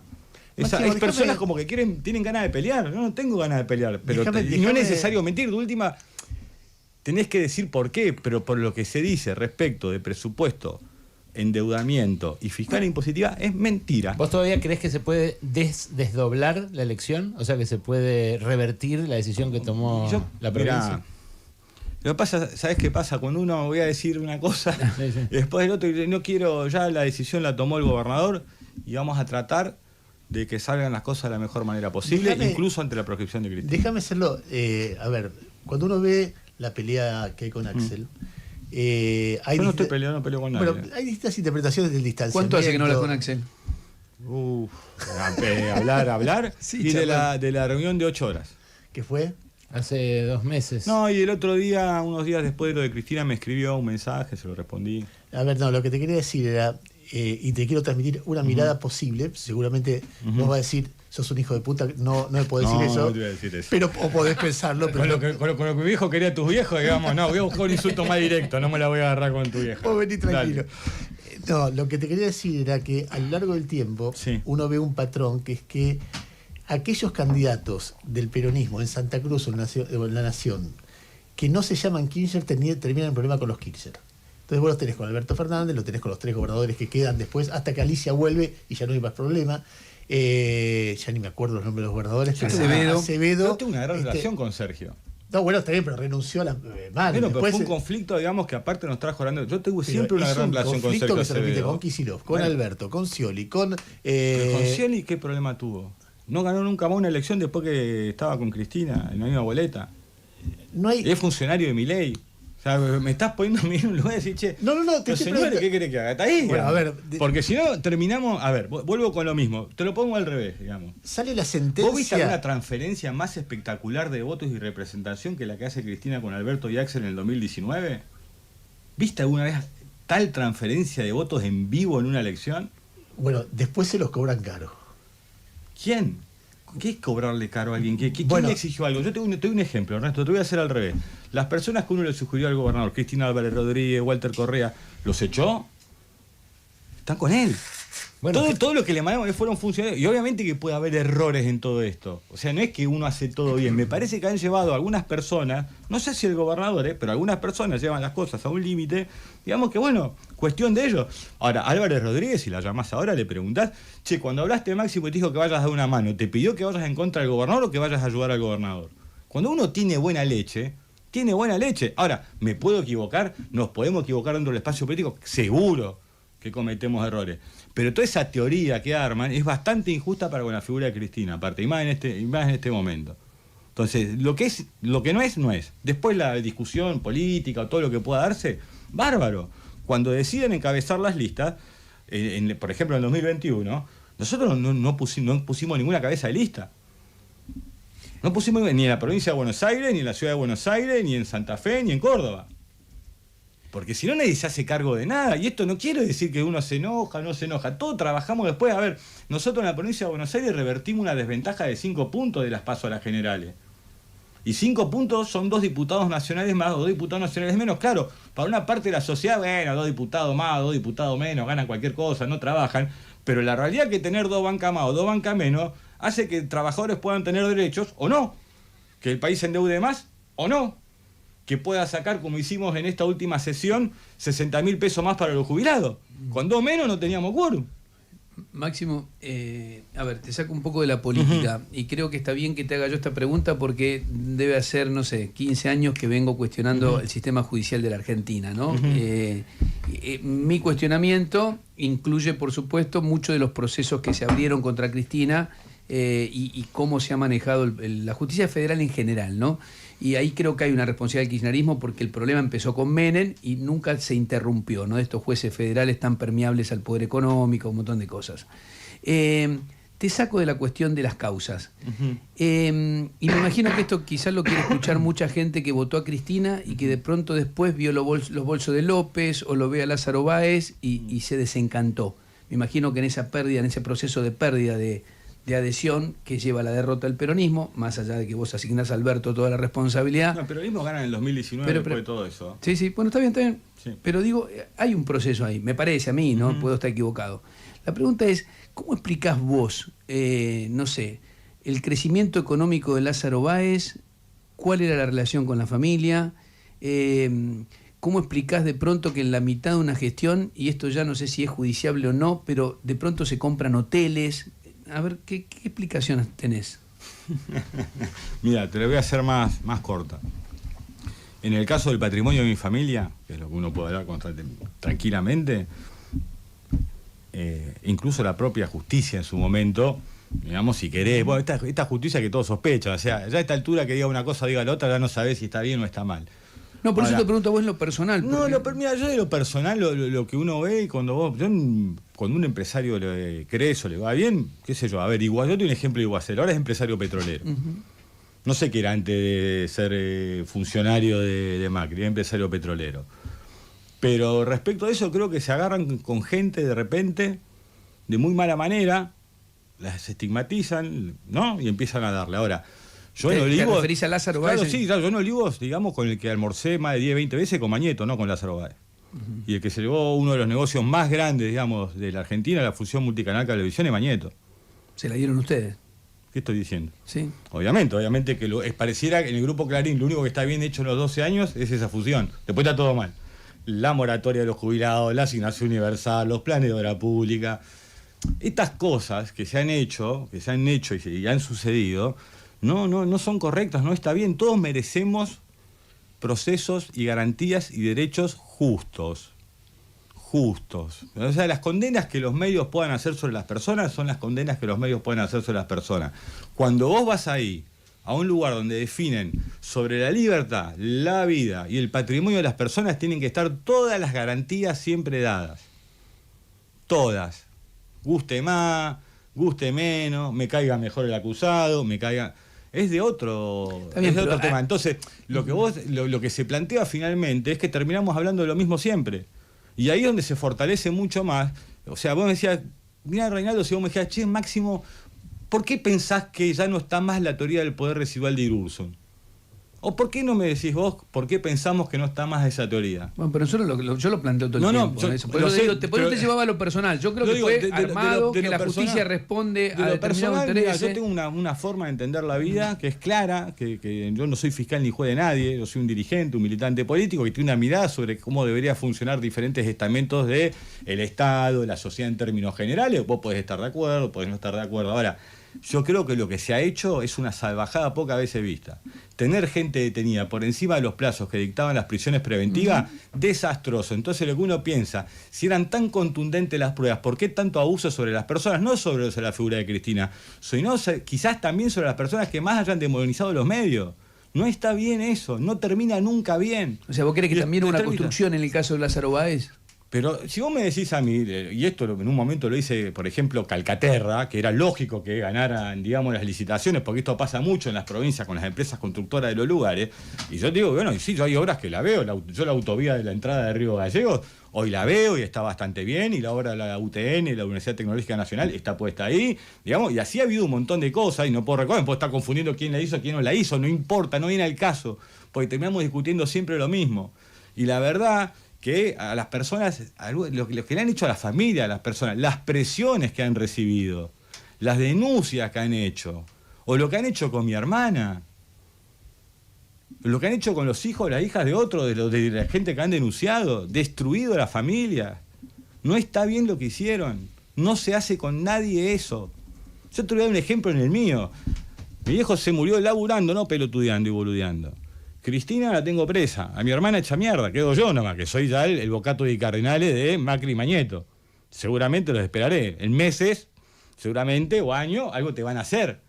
Porque hay que demostrar que no temerles, discutirles, debatirles, nombrarles, cuestionarles los negocios.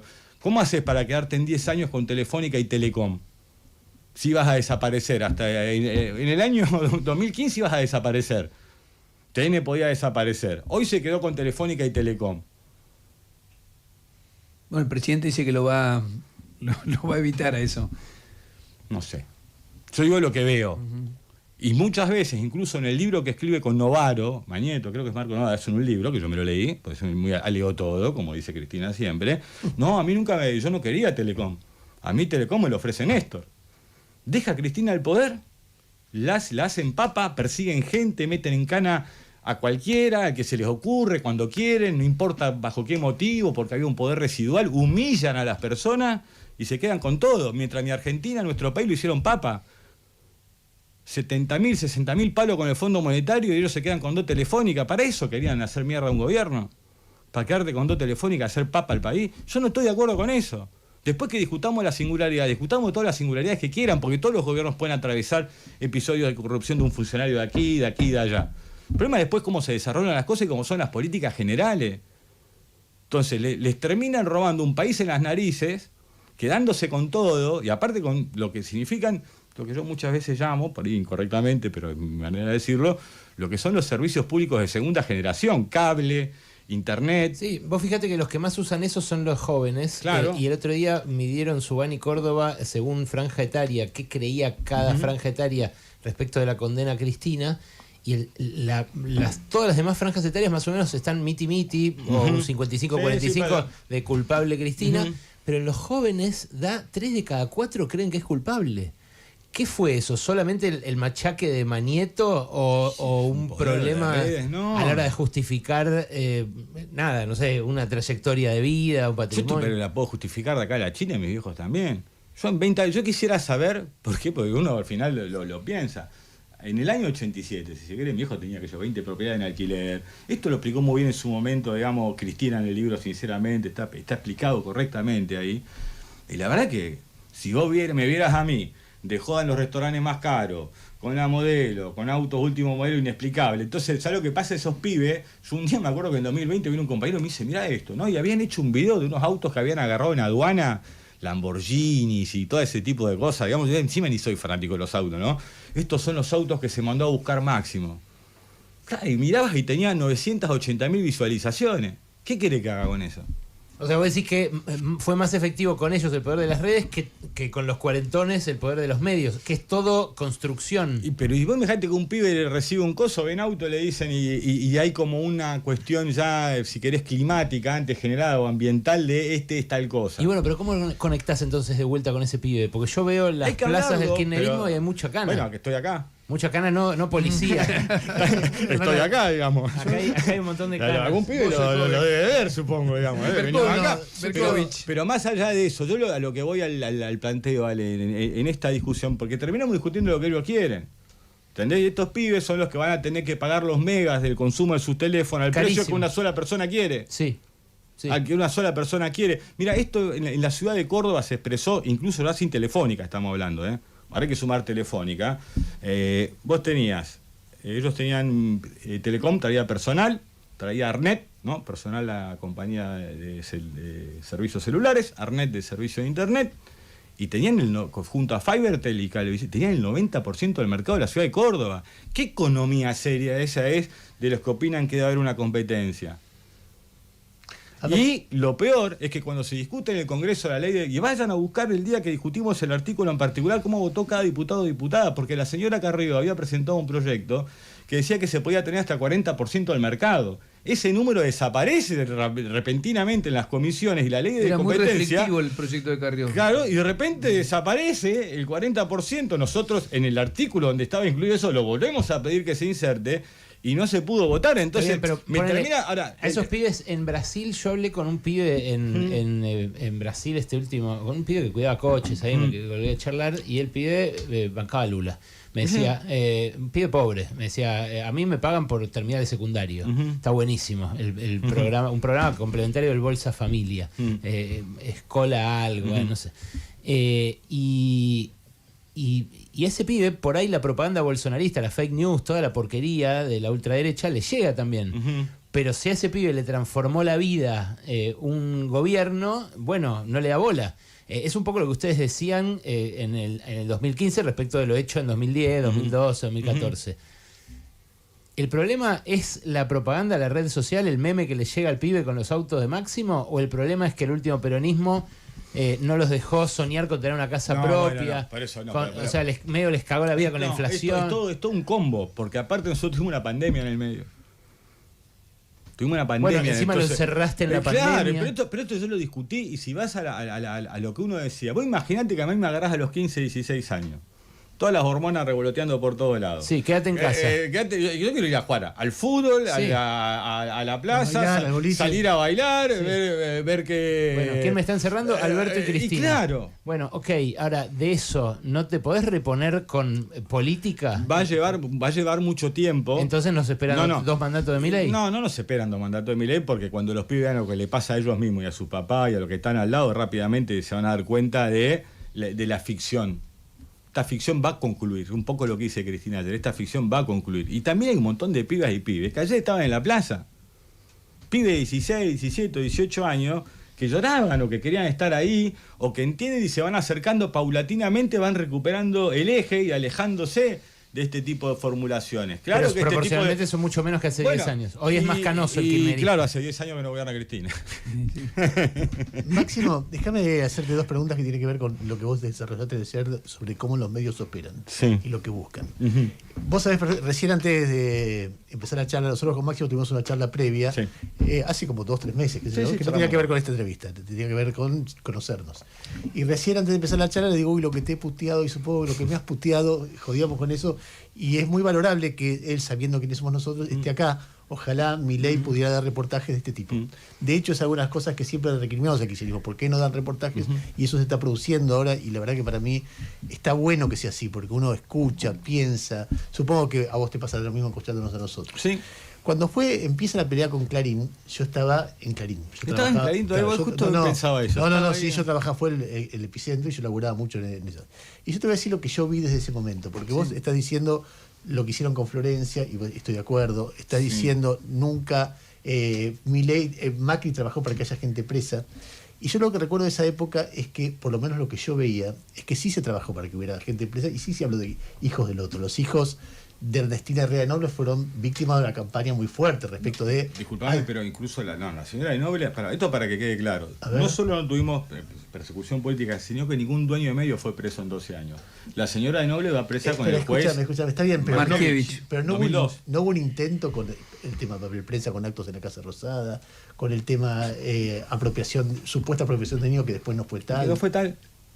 Hicieron los estudios y hasta acá, por lo que uno sabe y se respetó eso. E incluso el señor Bartolomé Mitre, cuenta en un programa de la tarde de Canal 13 que ellos, pensando que alguien los quería meter presos, se profugan del país y se van en una avioneta, él y el dueño de Clarín, a Uruguay. Yo no me fui nunca a ningún lugar. Cristina no se fue nunca a ningún lugar. Y mi hermana se enfermó. ¿Qué quieren que haga, digamos? ¿Qué quieren que invente? Pero esto fue lo que sucedió. Yo entiendo muchas veces, después los mentideros, los corrillos que pues, no, dijeron que te van a hacer esto, que te van a hacer el otro. Eso pasa mucho. Por eso siempre es bueno terminar hablando, porque muchas veces tanto intermediario con la conversación se va arruinando hasta que nadie entiende nada de nada y cada uno tiene miedo del otro, desconfianza o va a hacer lo que fuere. Nosotros tuvimos 12 años de gobierno. En el 2002 va presa Ernestina de Noble unos par de días con Markevich. Y hasta el 2015 no hubo preso ningún dueño de un medio. Nadie, ninguno. Fusión Multicanal Cablevisión. Después siguieron, hubo un enfrentamiento duro, de palabra. Julio Blanc lo califica como periodismo de guerra. Como periodismo de guerra. Yo no. Y a mí eran los que más me interesaban, de los que a veces iban a compartir con Néstor un almuerzo o algo, y que por ahí uno podía. Muy interesante. Eventualmente era el de los más interesantes que tenía realmente. Hablo, digamos, en el tiempo, hace unos años que falleció, lamentablemente. Entonces creo que lo que sucede es eso. Después, ¿qué puede haber? Y sí, a veces en la pelea todos sentimos cosas.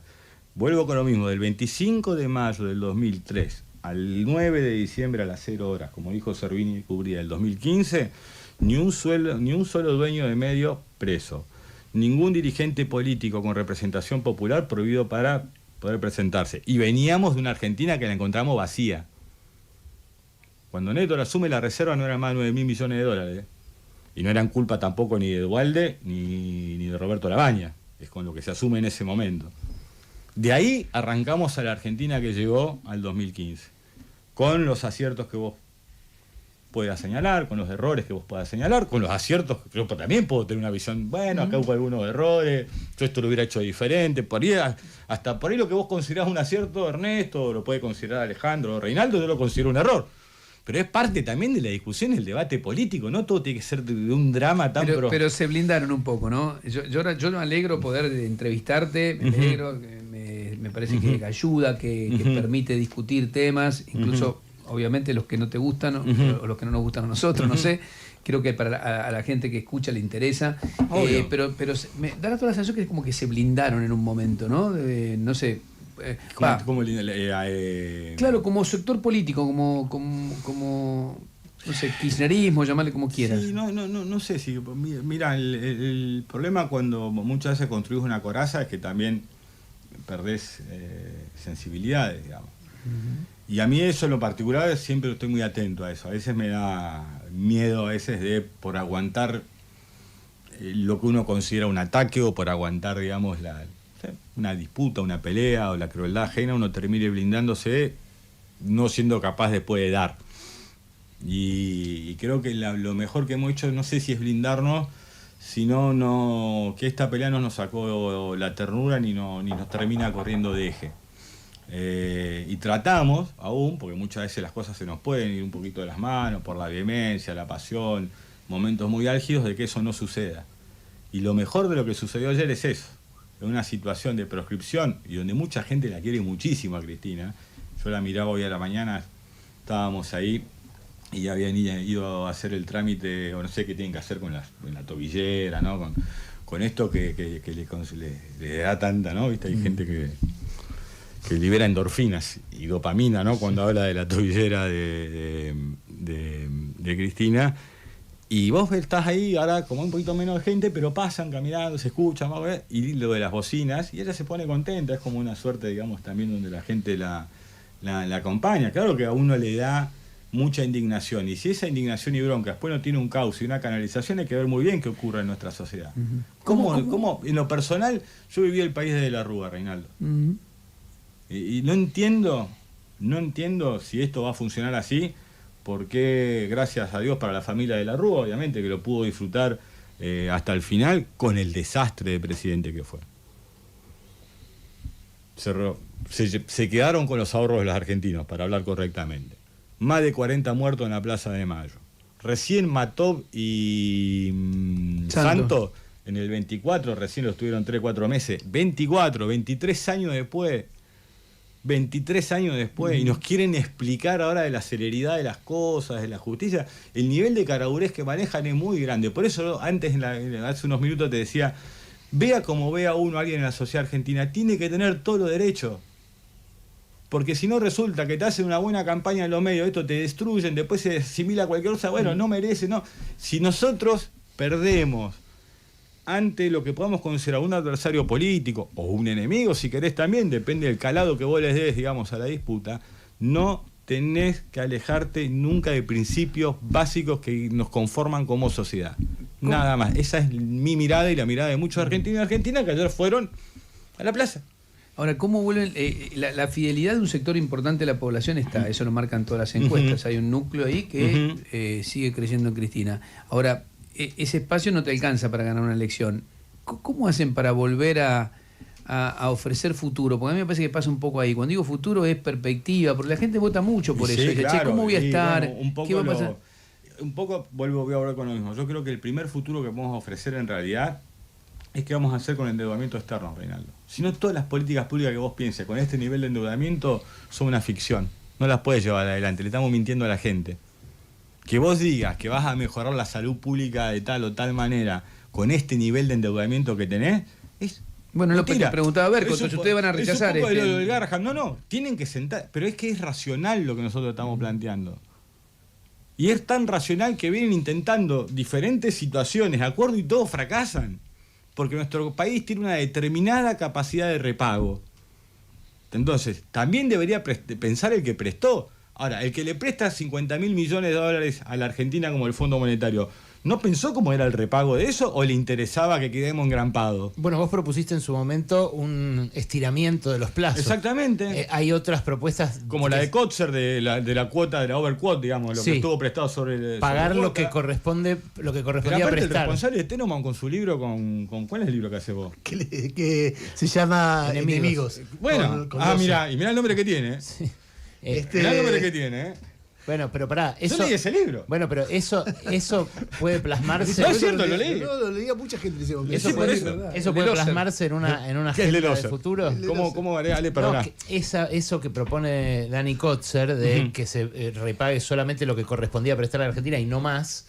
es una alternativa. Es algo técnico, es algo que ellos también pueden entender perfectamente. Ahora, el peronismo en su momento no congenió en esa salida. El peronismo le votó la mitad que no. El peronismo le pagó 9.800 millones de dólares al Fondo Monetario Internacional en 2005. Está bien, pero después cuando hubo que renegociar la de Macri, que es la nueva, la que ahora pesa sobre nuestras cabezas, la mayoría del bloque votó una renegociación que no implicó grandes quitas, claro. No, y sí, lamentablemente sí.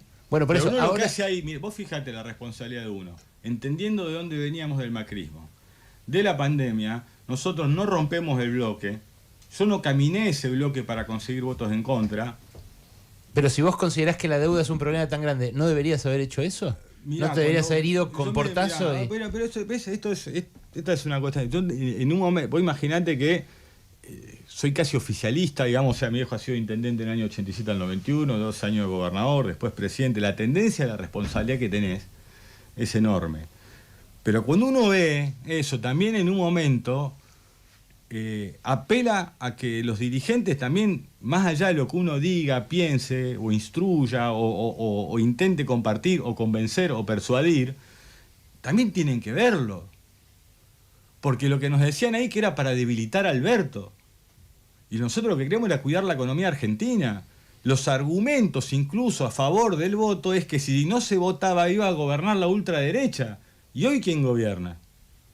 Bueno, después de la potenciación de esa deuda por parte de la ultraderecha, esas propuestas pueden volver a estar sobre la mesa. Creo que hay que discutirlas, obvio, hay que debatir y encontrar un camino. Si nadie quiere, a ver, pues si no entramos en una situación compleja, renegociación de acreedores externos 2003-2015, 93 de 100.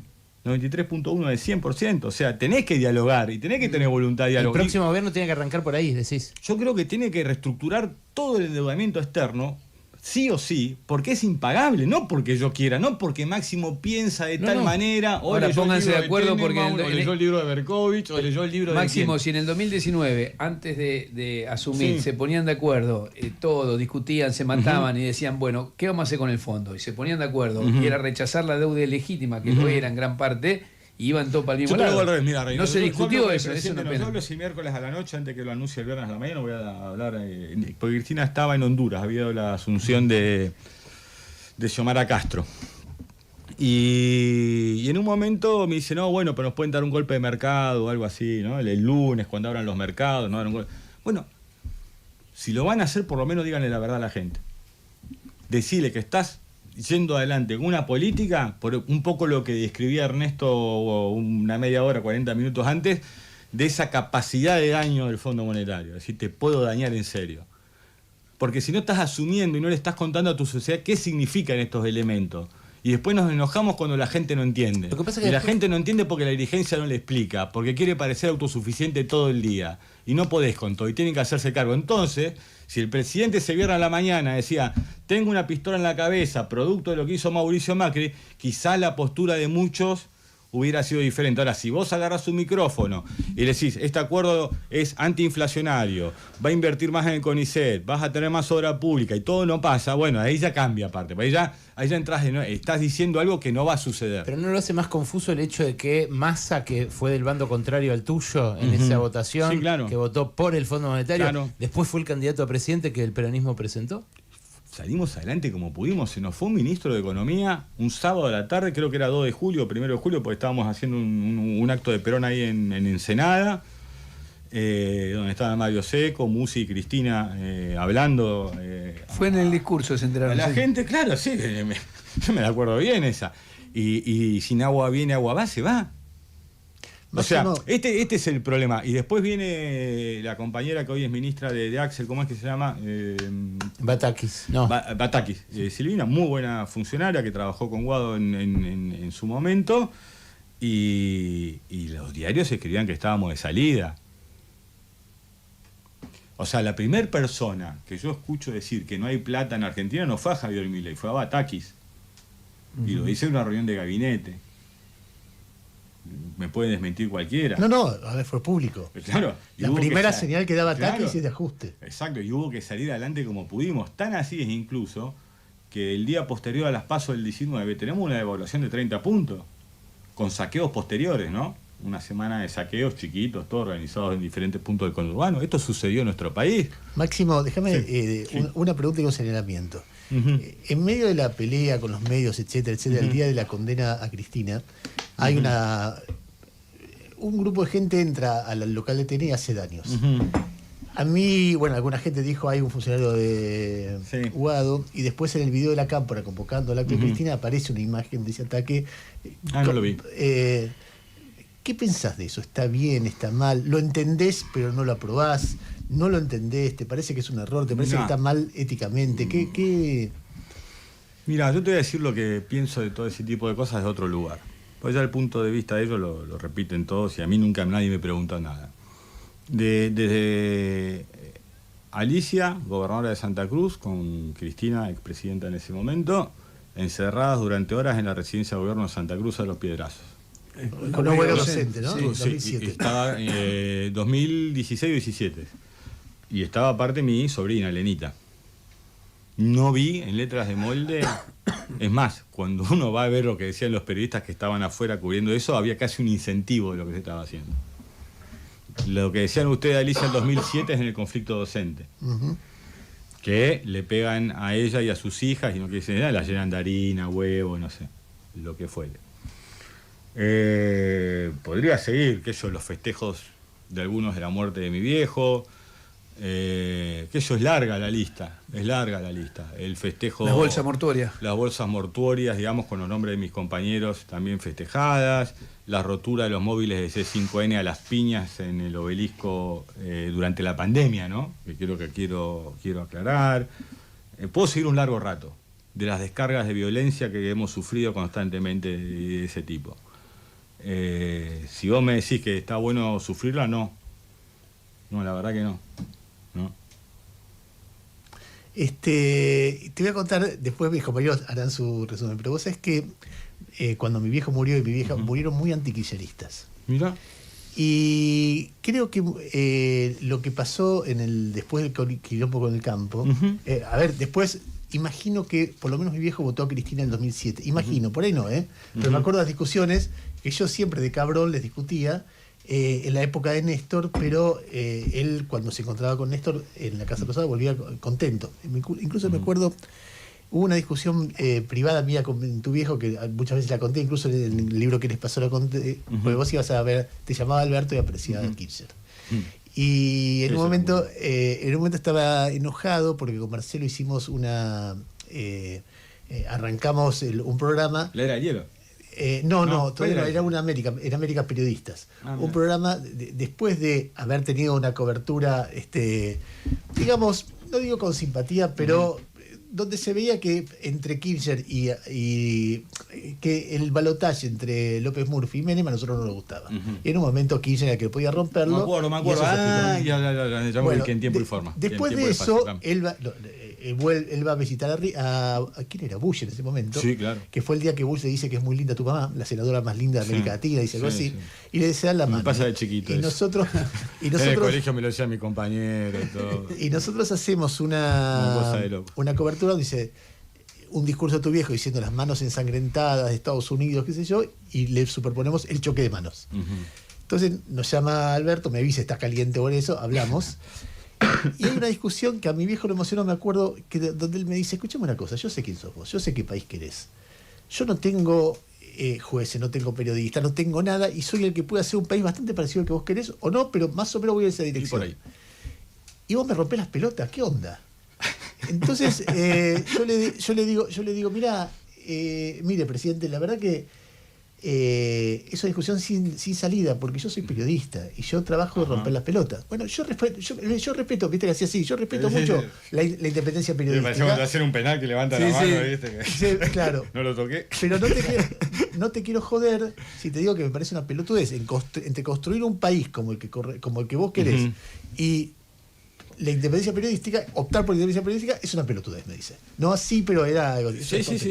Y yo le dije, bueno, yo creo que alguien tiene que hacer este rol con buena leche y lo tiene que hacer, y usted me conoce a mí, y quedó. Y yo le cuento a mi vida, y bueno, quedó, y después era una relación imposible, porque yo seguía siendo lo mío. Pero espera. Sí. Entonces, cuando le cuento a mi viejo esa discusión, mi viejo se emociona y dice, qué bueno que un tipo de una discusión, porque era un militante discutiendo. La verdad que a mí era la primera vez que yo hablaba con a vos te yo hablé muchísimo, sí. Claro, era discutir con alguien que se te ponía de igual hasta que se pudrió todo y ya no se ponía de igual. Pero lo que digo es, y en un momento todo eso que tenía de apertura se cerró. Y entonces en ese contexto de cualquiera que disentía era traidor, funcional, mercenario, etcétera.